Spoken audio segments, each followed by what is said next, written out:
underemployed or on furlough. Think about this. First of all, the cost of keeping people out of work, the benefits which have to be paid to support people. Think about the lack of tax which is being paid, and most importantly, think about how much additional wealth our country could have if those people had what they wanted, which was proper, long-term, permanent, well-paid jobs. And at the same time, there's nearly £1 trillion of cash lying in the bank's accounts of big companies. Here's the thing, why not have a country which, instead of spending money keeping people out of work or underemployed, those people will put to work delivering a better country where, instead of people working for big wealth was made to work for our people. It's a simple idea. Full employment, full productive employment. Transform our country, build a green economy, build up our caring services. This is what we should be about.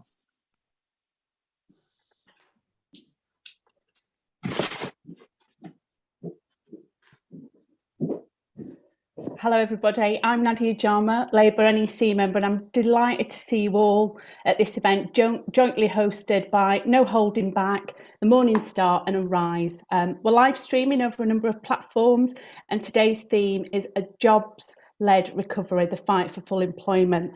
And what a great start with a video there from John. You know, big wealth made to work for people. The economic crisis we now face is set to be the worst any of us have experienced. Part of the economic crisis is millions of people's living standards being hit, and another central part is the growing unemployment.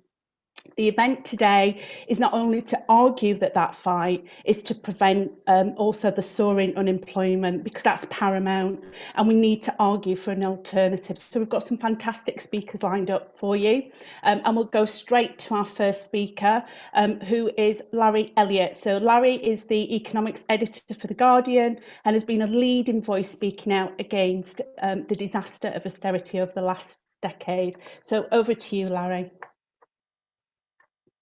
Thank you very much indeed. It's a really great pleasure to be here. Clearly, the situation with the economy is quite desperate. We've had the biggest contraction in 300 years in 2020. The furlough has actually helped suppress what would have otherwise already been mass unemployment. Had it not been for the furlough, we would have seen unemployment rates probably of around 15%. As it is, it's probably going to peak at a lower level than that, but there's still going to be an awful lot of distress and an awful lot of hardship caused as the economy opens up and as a lot of businesses that have been kept on life support go to the wall. So we're not out of this by any means yet, and it's quite obvious to me that there needs to be a strategy and a plan for creating the sort of full employment society that we want that we want on the left. And so let me just run through what I think we need to do from a sort of big picture point of view. The first thing, and it's absolutely pivotal, it probably sounds a little bit self-evident, is that we need to make the case, we need to make the intellectual case for full employment and re-establish it as the central pillar of economic policy, as it was in the first 3.5 decades after the Second World War. Up until the moment the Mrs. Thatcher government got into power in 1979, full employment was the absolute top aim of economic policy. And the events of the 1970s somehow made the left lose its confidence in its own arguments, so that by the 1990s and the early 2000s, the left had accepted, or large parts of the Labour government accepted, that combating inflation was the priority rather than full employment. So I think, first of all, the left needs to be prepared to have an argument, an intellectual argument, to make the case for full employment, as it did in the 1930s and in the 1940s, when full employment was enshrined in the in the Employment Act of wartime. So that's the first thing. The second thing that we know is that you can get unemployment down a long way without creating very much inflation. All the evidence of the last 2 or 3 decades is that you can push a long way and get quite a lot of stimulus into the economy without there being very much inflation. Throughout the 1990s, 2000, 2010, central banks have fretted all the time about, you know, when inflation is going to take off, and it never does. So my second point is we need to get the macroeconomic situation right, and that means having a different way of running both the Bank of England and the Treasury. So if you look at what the Americans do with their central bank, the Federal Reserve, that has a dual mandate. It's not just there to keep inflation down, it's there to ensure that employment stays high. So what the left should be arguing for, in my view, is a dual mandate for the Bank of England, so that it takes employment and unemployment as seriously as it does inflation. The third thing, and this is something that's become evident over the last year, is that, you know, the Treasury, when it wants to, can borrow large amounts of money without there being any really serious impact on interest rates or on bond yields. So, you know, one of the sort of neuralgic fears of the right has always been that if the government borrows money, then interest rates go up and higher public investment crowds out private investment. Now, everything that we've learned in the last 12 months is, you know, record amount of borrowing in peacetime. The amount of money that government is paying, the interest rate the government's paying on that debt is incredibly low. So the government can borrow long term at very low interest rates for productive purposes. So that's a sort of bedrock of where we need to be. But we need to understand that that's just a necessary but not sufficient remedy for full employment. You know, because other thing that we know about the UK economy is that if you just pump up demand, what happens is you get a consumer-led, housing-led spurt of activity, which quickly runs into balance of payments constraints. You know, Britain has not got a problem with spending money it hasn't got. What we actually have lacked over many, many decades is an investment-led strategy which puts money into productive enterprises and gives people good, well-paid, secure jobs. So the third thing that we need to do, after having the argument and getting the macro position right, is to concentrate heavily on getting investment into those parts of the economy that need them. Now that's going to have to be a mixture of public investment and private investment. That needs to be using a mixture of government pump priming, procurement, and you know, tax policy in order to get investment into those parts of the economy that need it. Now, I'm a member of the Green New Deal group, and one of our ideas has been to use some of the money that the Bank of England has been creating through its QE program as a form of green quantitative easing, push the investment into those parts of Britain that need jobs, put it into retrofitting people's homes, get local people to actually start work using government money to actually make their homes more energy efficient. Now that seems to me and my colleagues to be an updated version of what happened in the 1930s, when governments did become more active in the face of the Great Depression. Governments did actually realise that full employment was necessary. So that's the next step. The final step I think we need to be prepared to think about is the power of organised labour, because one of the big changes that we've seen over the last 30 or 40 years is that you can get quite low levels of unemployment, you get quite high levels of employment, but what sort of employment are you getting? Where are all the productivity gains from the growth going? And haven't been going to workers, haven't been going to labour, they've been going to capital, and that has actually led to actually a suboptimal economy where wages have been suppressed, productivity has been low because businesses have not been really incentivized to invest more because they know they can always pick up loads of cheap labour. So those are the broad principles I think we need to think. We have the argument, get the Bank of England with a dual mandate, get the Treasury to understand that we can borrow long-term at very low interest rates, get the investment back into industry and build up our manufacturing base, have a Green New Deal, and give more power back to organised labour. That's broadly how I would envisage a new and better path forward for Britain. Thank you. Thank you so much for that, Larry. Great big picture there. Thank you for summarising as well. So I just remind people that there will be a Q&A at the end of today's session. So please put forward any questions and we'll be putting those to the panel. Okay, so we'll move on to our next guest. So everyone will be, I'm sure, familiar with Grace Blakely, the economics correspondent for the Tribune, host of the World to Win podcast and author of The Corona Crash. So over to you, Grace. Thanks so much, Nadia.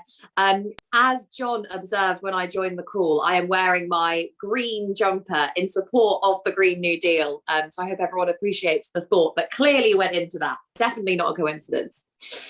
So I want to talk today a bit about the challenges I think we're going to face after the lockdown, and why a Green New Deal is going to be really kind of the only solution that we're going to have to be organising to win. So I think, the biggest threat that we're really going to be facing after this lockdown is going to be rising inequality. And I think there are a number of reasons for this, a number of different drivers that are going to be feeding into this trend. So first, we've seen that better off people have been able to save quite a lot of money over the course of lockdown. So this is kind of professionals who've largely kept their jobs, been able to work from home, perhaps kind of kept their incomes at the same levels that they've been used to for quite some time, but they've seen their costs, so the cost of living for, going out, etc., fall quite a lot. So if you look at the graph of the UK savings ratio, it's quite low, and we've seen for quite some time now, actually, households kind of dis-saving, so dipping into their savings because they haven't been able to kind of make ends meet, and it suddenly goes whoosh, right, through the roof. But that is highly unequally distributed, because the second driver that goes alongside this rising savings amongst the better off is that many people have experienced the opposite problem. So they've seen their incomes fall, and perhaps also their costs of living rise. So this could be, for example, workers who've been pushed into unemployment, people who've been forced to take sick pay, who've been forced to try and find other, perhaps, lower paying jobs in different sectors because of that unemployment. Many of them will stay unemployed after lockdown, because we will still have a big jobs crisis when this crisis ends, and it could potentially get worse when the furlough scheme ends. So there will be still significant unemployment. Others will, as we saw in the period after the financial crisis, be pushed into very insecure jobs. So, some of the sectors that we've seen kind of sustain employment over the course of the lockdown that are likely to continue to do so are things like work in Amazon warehouses, for example. And there are parts of the country where, an Amazon warehouse provides, 30 to 40% of employment in any one area. And that is, an interesting and very worrying trend. I'm going to talk a little bit more about what that's going to mean for the economy later. So those people who, haven't been able to keep their jobs, or who've seen their pay fall, may have also started to rack up debt as well. So if the wealthy have been able to accrue savings, many of the less well-off have started to accrue more debts. And, that kind of divide in wealth that has been building up for quite some time is getting much worse, and has been getting much worse over the course of the pandemic.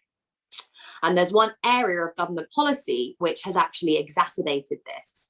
And this is perhaps something that we're not used to talking about in kind of mainstream discourse, because it's something that's controlled by the Bank of England, but it's been money creation that's been used to purchase assets. And this has been going on for quite some time now. Quantitative easing, it happened after the financial crisis, but it's kind of been taken to new levels over the course of this pandemic. And there's quite a great deal of evidence to suggest that when central banks create money to purchase assets from the private sector in this way, they drive up asset prices, which means that people who own those assets, whether that's kind of stocks and shares or housing, for example, tend to see their wealth increase, while everyone else, people who don't own assets, don't get that uplift. So that tends to increase wealth inequality. At the same time, we do have low interest rates, which should mean lower borrowing costs for many of those people who've been forced to rack up even more debt over the course of the pandemic. But a lot of the time, partly because our banking system doesn't work very well, it's not very competitive, those lower interest rates are passed on to some of the worst off people. So they're often still paying high interest rates, even as we're seeing quantitative easing push up the wealth of those at the very top.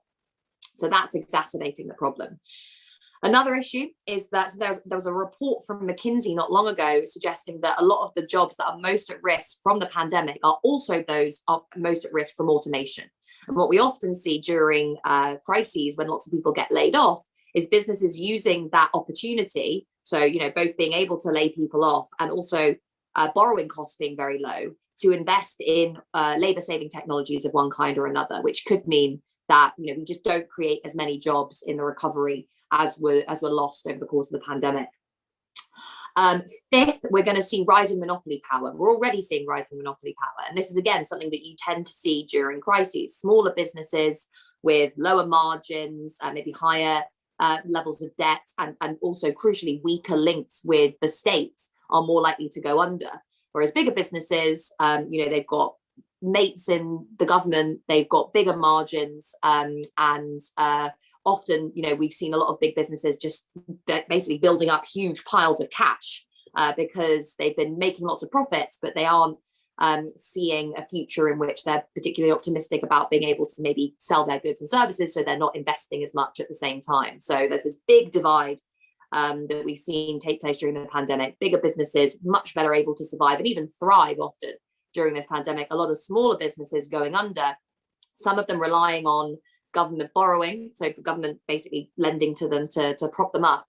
And that basically this borrowing scheme, the bounce back loan scheme, has been administered by private banks, and a lot of those banks have said up to 50% of the businesses who've borrowed in this way could default when this scheme ends. So the government has a bit of a challenge there as to what it's going to do about those small businesses, which obviously you know, are also responsible for creating some employment. So there's that problem of just corporate power. Basically, it's an economic problem because, you know, you tend to see bigger businesses with more market power able to pay lower wages, maybe kind of you know, just gouge their suppliers, just able to behave in ways that smaller businesses might not. But there's also a political question here, which is that when you get an economy that's dominated by a small number of very, very powerful firms, those firms tend to get a lot of political influence as well. And we see this, you know, all over the world, particularly in the US, for example, with Amazon and Uber being able to lobby various different state governments for kind of giveaways. And that's a real danger in the post-pandemic world. And the issue that we're going to see is that the government really isn't going to have much of an interest in ameliorating this inequality.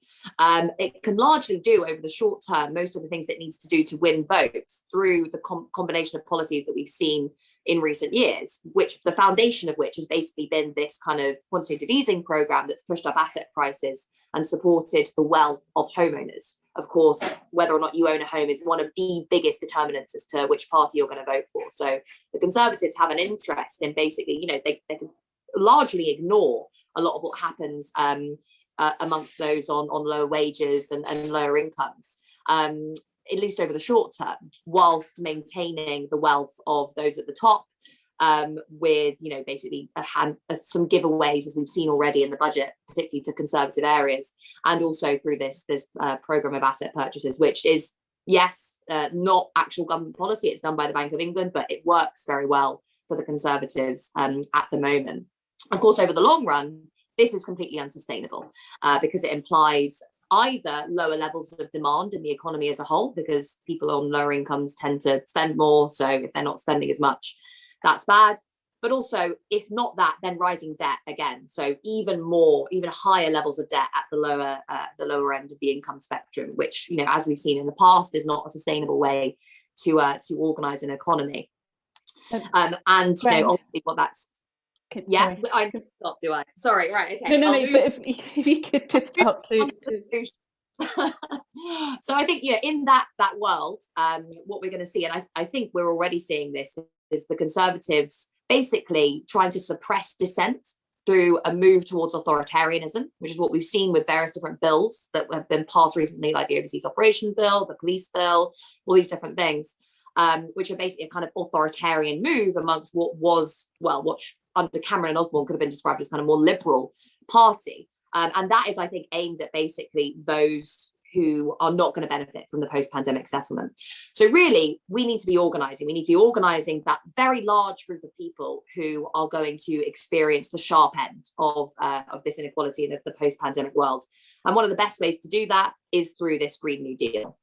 So this is about creating good, unionised, sustainable jobs in sectors that we're going to need for the foreseeable future. So, the care sector, for example, really green sector across many, many metrics, and also something that is going to be really important as we see this massive increase in kind of demographic aging. And also just, we've seen the importance of health and care work during the pandemic as well. So investment in that, investment in a national care service, perhaps as part of a Green New Deal, which also invests in infrastructure, research and development, the kind of, technological innovation along green lines. All of these things are going to be really, really important.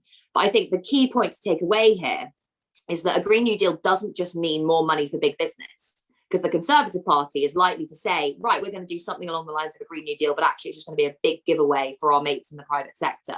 We need to be campaigning for a Green New Deal that means investment in creating socialized assets and resources. So investment in, decommodifying the things that we need to survive, alongside creating new shared collective assets that are going to provide the foundations for a sustainable recovery and a sustainable future. And I will end there because I've probably gone over my time. Sorry. Thank you, Grace. Brilliant contribution. I wanted you to touch on the Green New Deal, which is why I did let you run on a little bit there. But I think, some of the points that you made about this rise in monopoly power and political power and the authoritarianism, we're seeing that, aren't we? So it's, and I think the Green New Deal is the way out of all of this. So thank you for that. Okay, so I'm going to go on to our next speaker now. So Rachel Hopkins, we look forward to hearing from Rachel, who's obviously hopefully going to talk to us about full employment with health and the local economy. So over to you, Rachel. Thanks, Nadia. And Grace, you can have 2 minutes of my time any day, because I could listen to you forever. Hi, everybody. I'm Rachel Hopkins. I'm MP for Luton South, and I went into Parliament just in 2019. Prior to that, I was a local councillor for 10 years, and I want to draw on my experiences of being, a Labour activist, a Labour councillor, and the impact of employment or unemployment on health.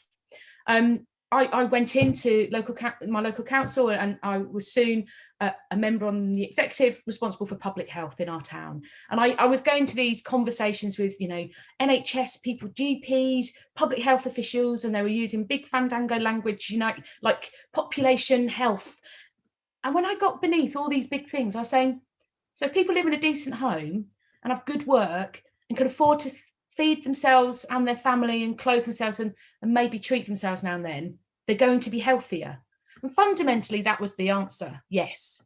And for me, I then feel an obligation to translate that from our grassroots and our individuals into, the big macroeconomic stuff that people far more clever than me, like Larry and Grace, will talk about. We know that social, economic and environmental conditions are the strongest determinants of people's health. Whether it's having, like I say, a healthy home, a safe home, whether they've got a financial safety net if they need it, like social security, they can afford food, and importantly, the quality and the remuneration or fundamentally a fair day's pay for a fair day's work. I know very much in loads of areas, so many activists and so many councils are doing small projects linked to their food banks to make sure people can eat, linked to uniform exchanges so children can have uniforms they feel dignified in going to school in, and recently we've seen the digital poverty being addressed by small groups. But for me, when you add so many of these things up, it's like, well, if we had decent work that paid well, that meant that people could live in dignity, we wouldn't need to isolate these small projects that local authorities have desperately been trying to work on with charities in particularly in my area and up and down the country. So for me, that focus on full employment, good work, is really, really important. We know just recently the Marmot Review 10 Years On report about health inequalities, and the huge increase in health inequalities in England particularly points dramatically to the social and economic conditions over the last 10 years of Tory austerity. That's led to increased unemployment, which has led to in-work poverty and unemployment, which is extremely stressful. You know, living in poverty, if you have to think every day how you're going to feed yourself and feed your family, you're not always going to make reasoned decisions about other things in your life.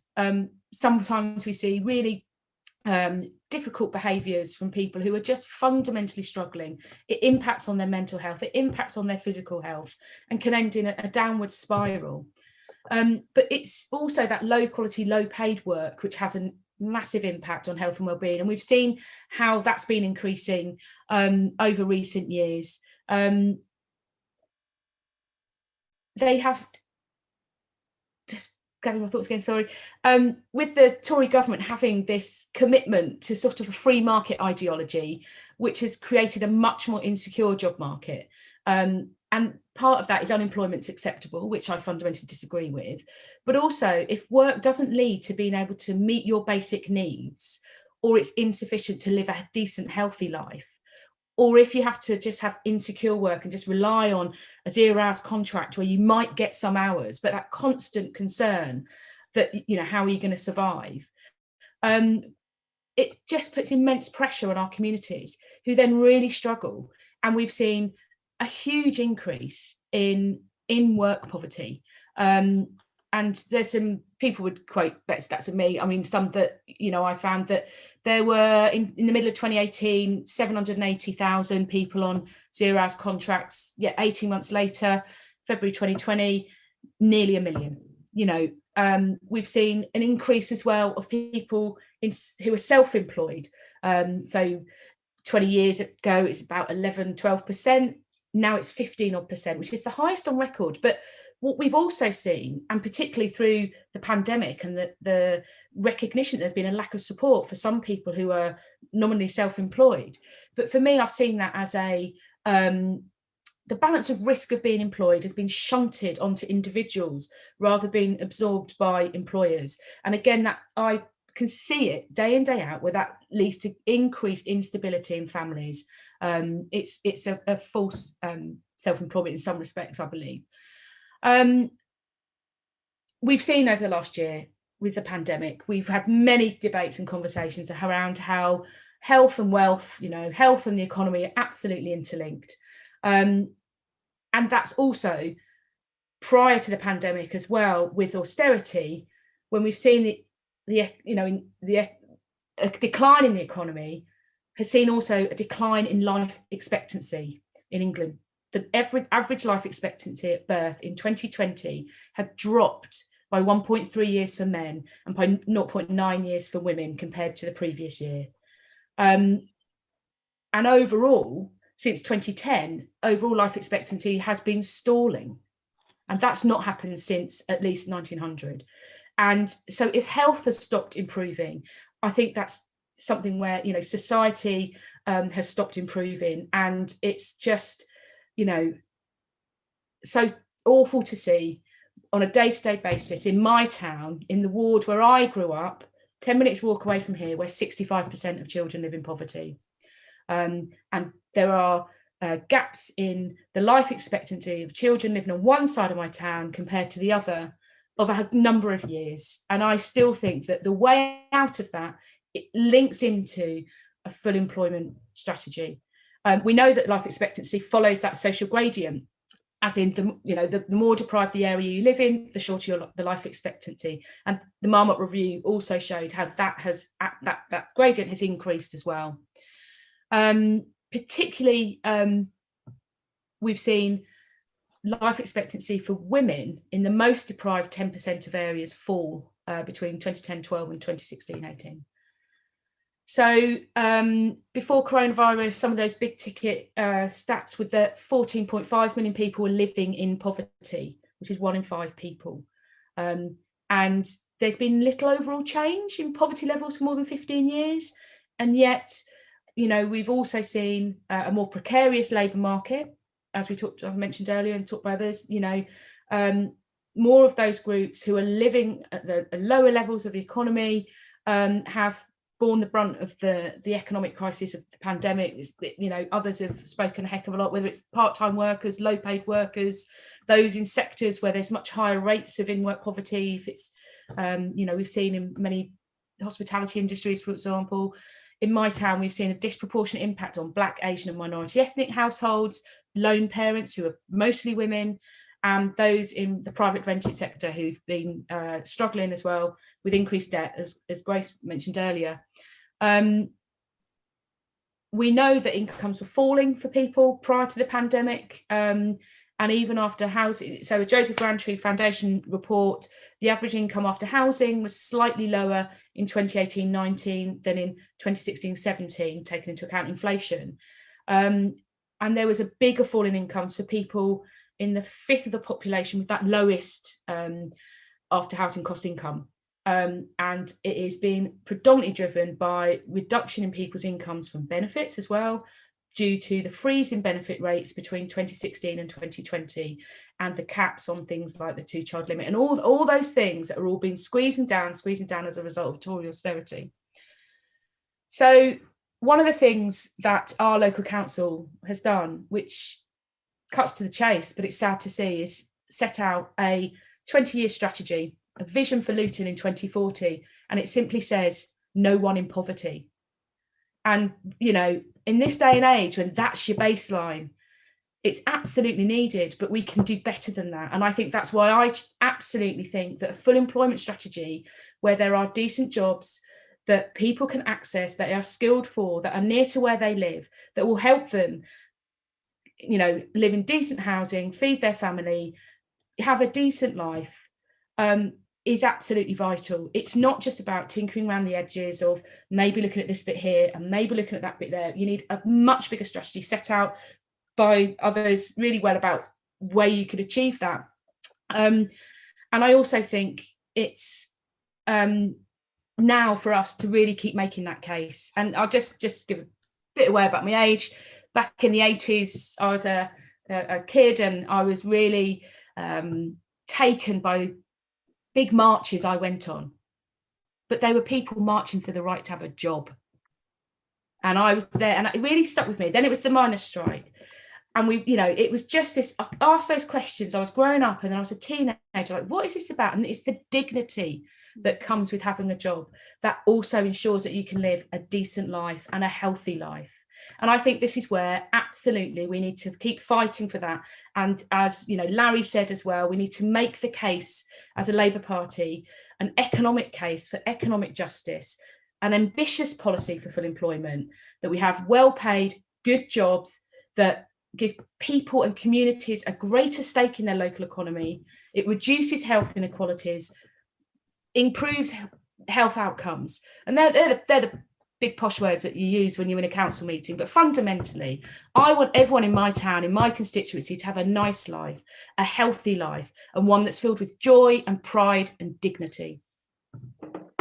Thank you so much, Rachel. That was a great contribution there. So just to remind people, there will be a Q&A at the end, so please do put your questions forward for the panel. And I'm going to move on to our next speaker. So Ben Chaku.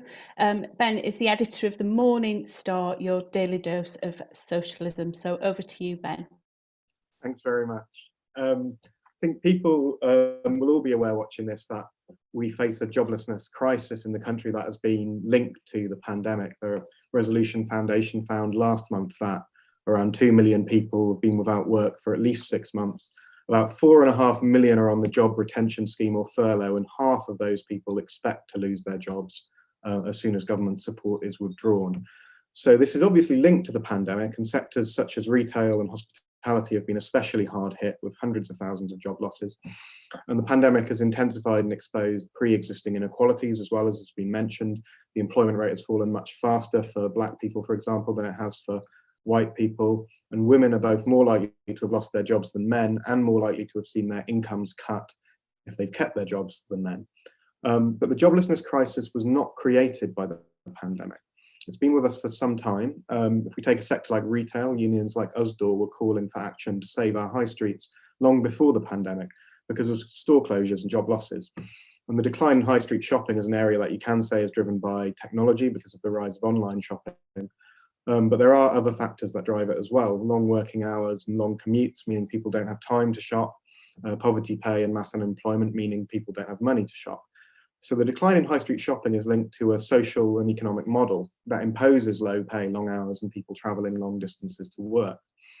And unemployment dictated by a social and economic model applies way beyond the retail sector. To people of my generation and younger, I was born under Thatcher, the existence of mass unemployment seems normal and possibly inevitable, but actually it's not. There's a line in Mark Steele's book, Reasons to be Cheerful, where he mentions learning under Thatcher that unemployment had hit 3 million and thinking, oh, 3 million unemployed, that's the kind of thing you read about in the history books. It's not allowed to happen now. Because before Thatcher, full employment used to be a goal of government, an expectation of government, and that all changed. There's a bit of a myth promoted by free market zealots that there's something artificial about the government creating jobs. So you hear this kind of Keynesian analogy of men being paid to dig holes and then fill them in.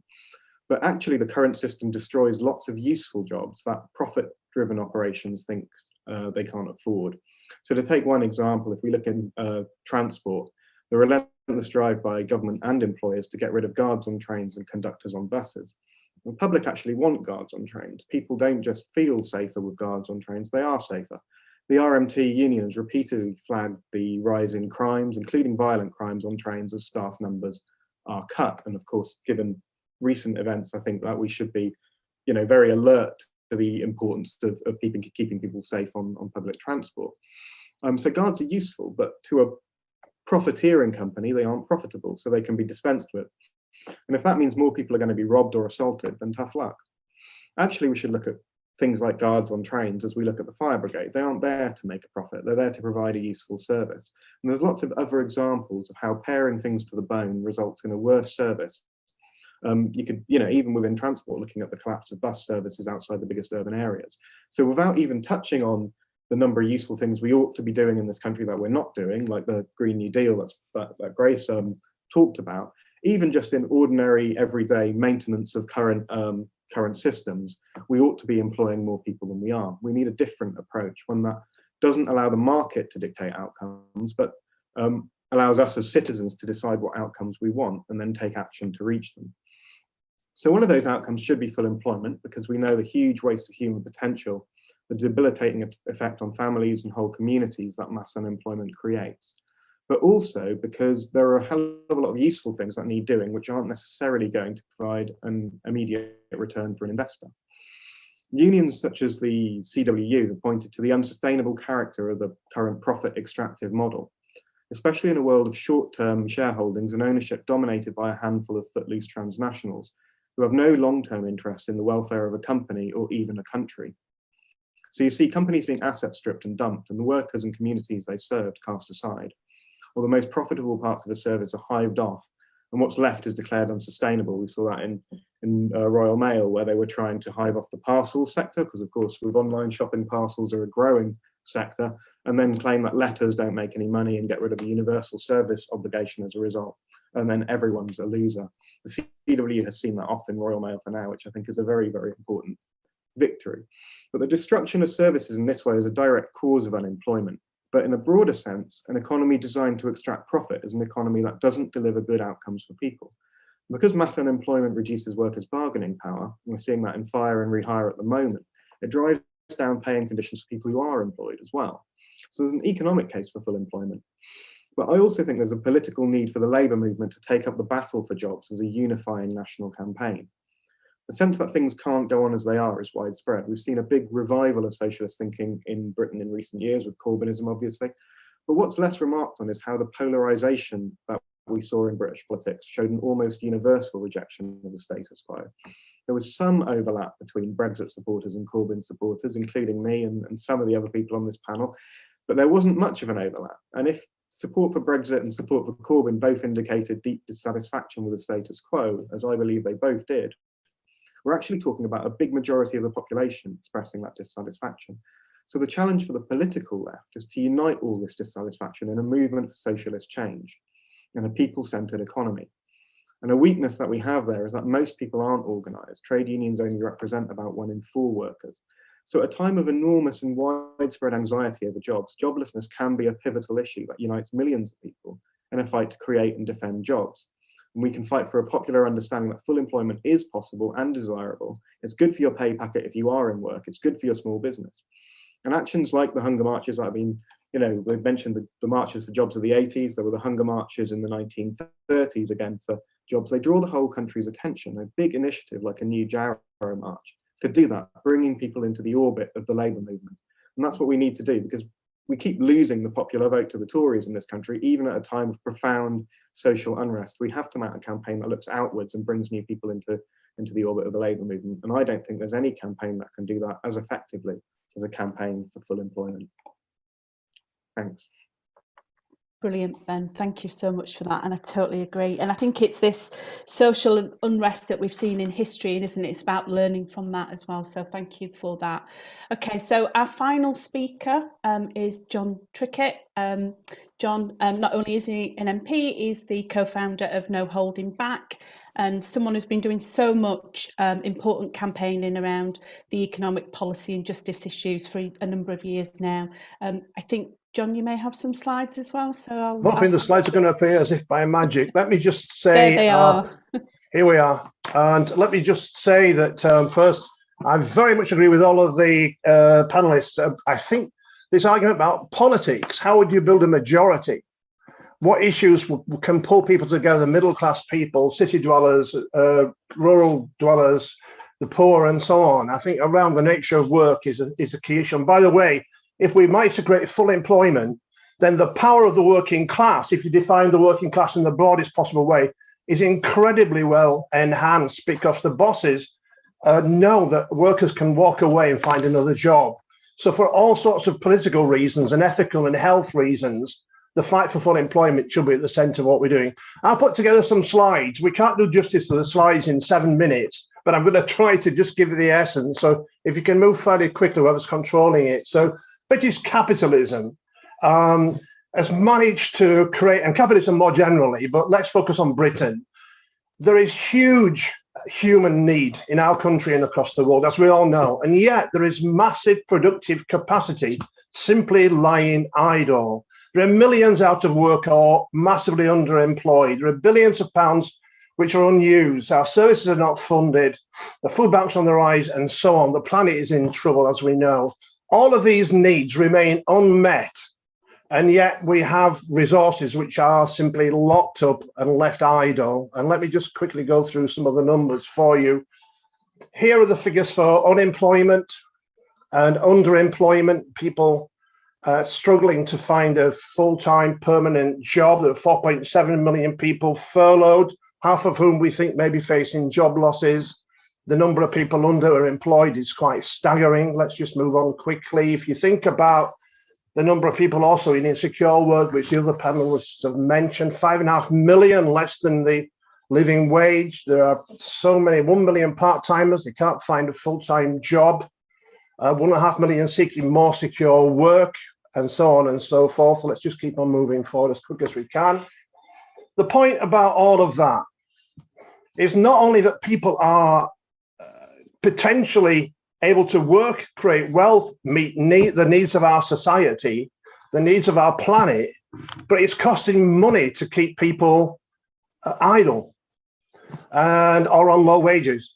And here are the people who are being subsidised. 2.3 million working households receiving credit, universal credit. The housing benefit, it's 1.5 million households, not individuals, households.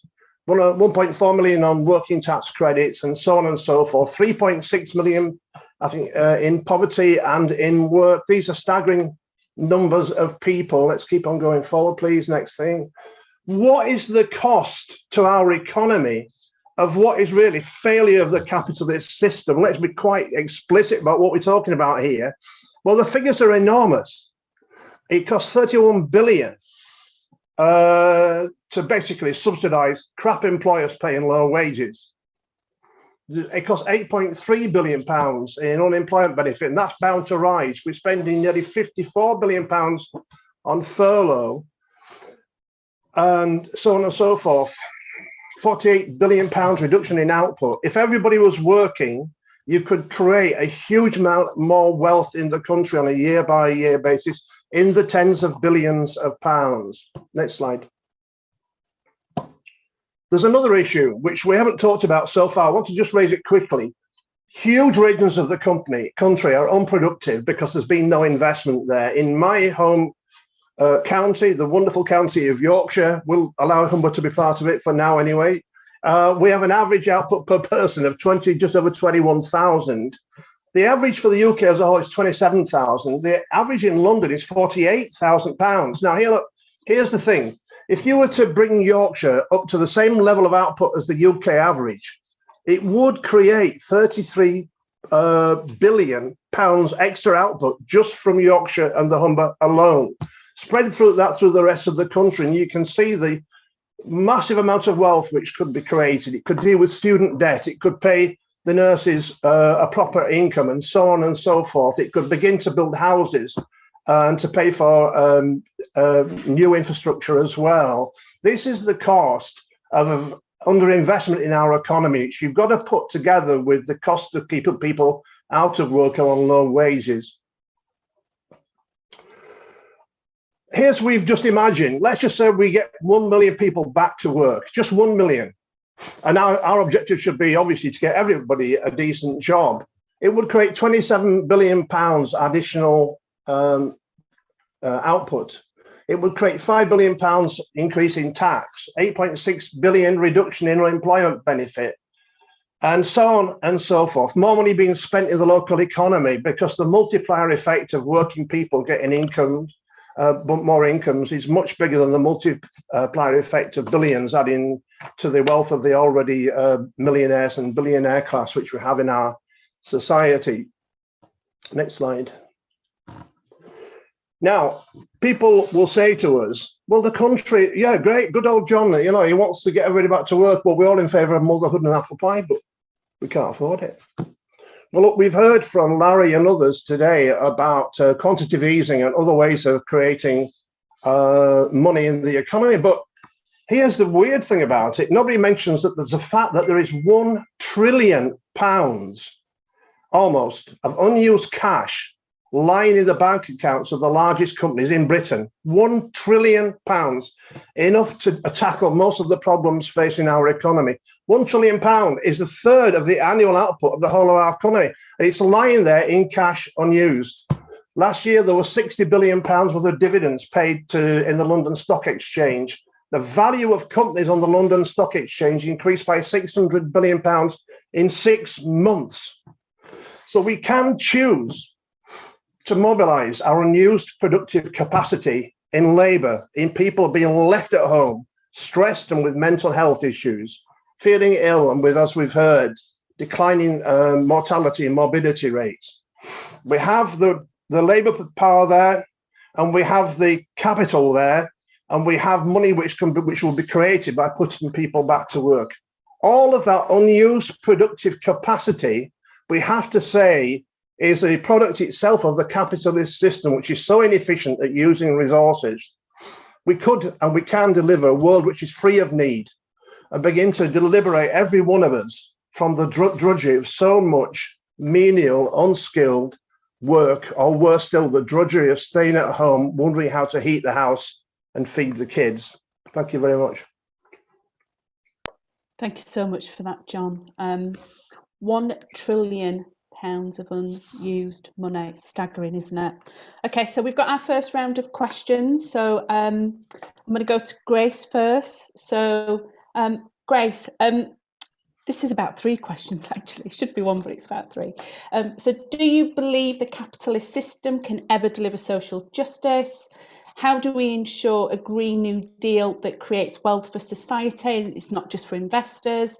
And when is the left going to start to make the case for public ownership? So over to you, Grace. You just did. I'm muted. A lot of questions. I'll start with the first one. I don't think that the capitalist system is ever capable of delivering social justice, because it is a system that is, definition of capitalism is the commodity production for profit. And the logic of that system is premised upon endless accumulation. If you have a system that is geared towards profitability, it is wired for endless accumulation for a number of different reasons, but primarily because, you can imagine having enough, of any one commodity that it is often impossible to imagine having enough money, this like abstract idea of value that people can kind of imagine accumulating endlessly. And that is really kind of the rot that exists at the heart of this system. And obviously, you know, the way in which that production takes place is always premised upon the construction and maintenance of a divide between different classes, people who own all the stuff and the people who work for a living. So, you know, as long as we have that system, I don't believe that we'll ever really be able to deliver social justice. The question is how we get from here to there. And for me, and, you know, for a lot of other Marxists working and looking at modern capitalism today, the question really comes down to that idea of class power. So, you know, in a world where it's possibly not conceivable to imagine kind of overthrowing capitalism, the real aim, I think, for all of us has to be about building the power of the working classes in order to get to a situation in which, you know, so in order to change the kind of structure of society, and that both influences what goes on within the state. So I don't want to get too bogged down in any theory here, but we can imagine the state as kind of a set of institutions that reflects and reinforce the wider balance of power within society. So changing what goes on in wider society and increasing the power of organised labour helps to shift state policy, as well as actively redistributing resources from one class to another by allowing us to organise. So yeah, again, that point about being able to organise in order to shift the balance of power within society is really important. And one of the biggest and most crucial elements there is, of course, the labour movement. And the labour movement, you know, it's not a coincidence that Thatcher came to power and immediately waged war on the labour movement, because that was the condition that facilitated all the other policies that she implemented, which would otherwise have been resisted. So empowering the labour movement is going to be really, really important. And we're going to have to think differently about how we do that in an age of insecure employment, in an age of you know, individualism, really, where people are parceled off into, you know, vastly different you know, places of work and types of work and conditions of work. How we kind of bring people together is a real challenge for the modern labour movement today, as are the structural conditions created by a state that is, you know, consistently, and it's not just Thatcher, it's been every Conservative government since then, has consistently tried to disempower workers. So that has to be, I think, the cornerstone of any you know, transition towards you know, a socialized economic and political system. Thank you so much for that, Grace. So the next question is for Larry, and it is: should Labour openly state that the fiscal deficit and the national debt are irrelevant statistics in evaluating economic policies, and that the main statistics of importance are the rate of unemployment and inflation?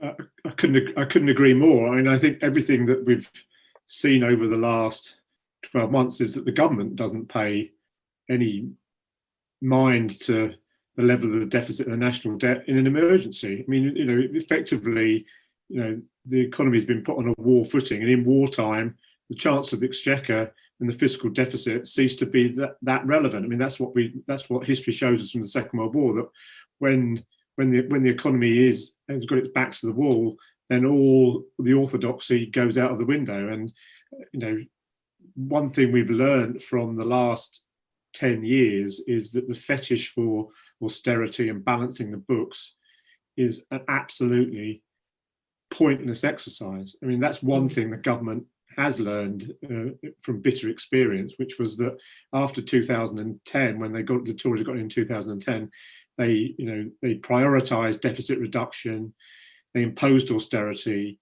and what happened was we had much lower levels of growth and a much higher level of the deficit and a much higher level of debt than we would have had they allowed the economy to grow.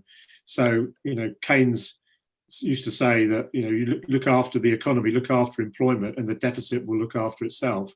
And that's the message that I would give to the Labour Party. Concentrate on getting people into work, concentrate on full employment, and the deficit will look after itself. Don't make a fetish of it, because it's absolutely pointless and self-destructive.